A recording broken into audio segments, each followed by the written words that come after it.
lot of flashes. A. One E-box. Killed one pile. E-box dead. Fuck me.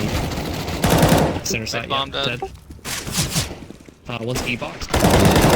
Oh, let me ask. Yes, just asking every fucking just one of these their names. So lucky.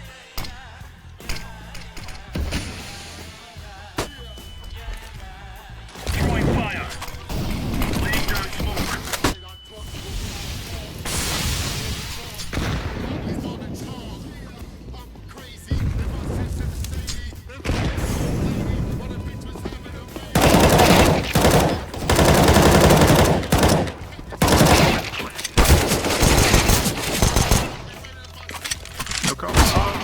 Fuck away from releasing game consoles. Around this time, they were developing a handheld system, the Atari Cosmos. The big selling point of this thing was going to be its holographic display. It was 1981. From what I could gather, the Cosmos had only 9 games planned for it. All of them were pretty much programmed into the system itself, kind of like the game brain. The cartridges you would use to activate the games contained the holograms, Trying to get which I fucking believe were headshot pretty much those by me. 3D-looking pictures that move when you do. So one of the games was Asteroids. I believe you'd be playing Asteroids with a 3D-looking picture in the background. Well, at least it wasn't the Intellivision 3. There's a reason these two things never came together. The Intellivision, Intel's competitor to the Atari 2600, had a phone controller. It'll always have that against me. The Intellivision 2, Mattel's answer to fan demands for another Intellivision. It was a cheaper version of the Intellivision. I love their use of 2. But the Intellivision 3 was supposed to be a true successor, like a next-gen system. What the hell was the point of calling this one 2? No, the Intellivision 3 was the real next-gen system. That was going to be the Intellivision 4. Intellivision 3 was just to hold consumers over until that fateful day. I have specifically thought to myself, I will never legitimately say this, but Mattel lost their minds. Let's go back to Atari. You ever use the Atari 2600 and say, I wish it would sit on my lap?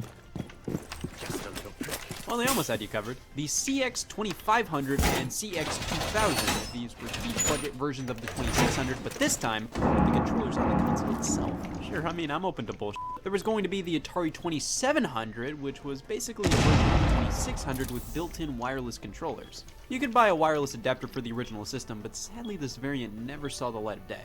Then they worked on the Atari Mirai, which is famous for nothing. The system's purpose was never known. All we know is that somebody found the outer casing and it never released. That's it. This would be truly different if the Atari Mirai actually released. For starters, I wouldn't be talking about it right now. But the Conix multi-system has one leg up on the Mirai. It has like this much more information out there. You could have gotten a chair with it. This system was supposed to be the most immersive thing on the planet. It had so many different controller configurations, force feedback, a chair you could have gotten with it. This was supposed to be the ultimate video game system. Half of this stuff seems like the fake kind of video game accessories you'd see people playing with in movies, but this was real life. Conix pretty much bit off more than they could chew with this thing. They crammed so much in here that it just wasn't feasible to release. The multi-system faded away, and the remnants of the project were purchased by Atari and eventually became the Atari Jaguar. Good.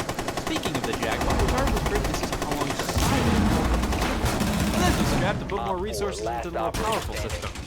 One friendly remaining. Listen, I love hotel rooms. You get free water bottles and bed bugs, but what I love most is when you have those hardwired video game controllers connected to the TV where you could play games for a small giant fee on your hotel bill. Well, what if there was a console that was like playing hotel games at home? The Taito Wow Wow Woo Woo was already copyrighted. If it was going to play games off of CD or for a small fee, you could download games via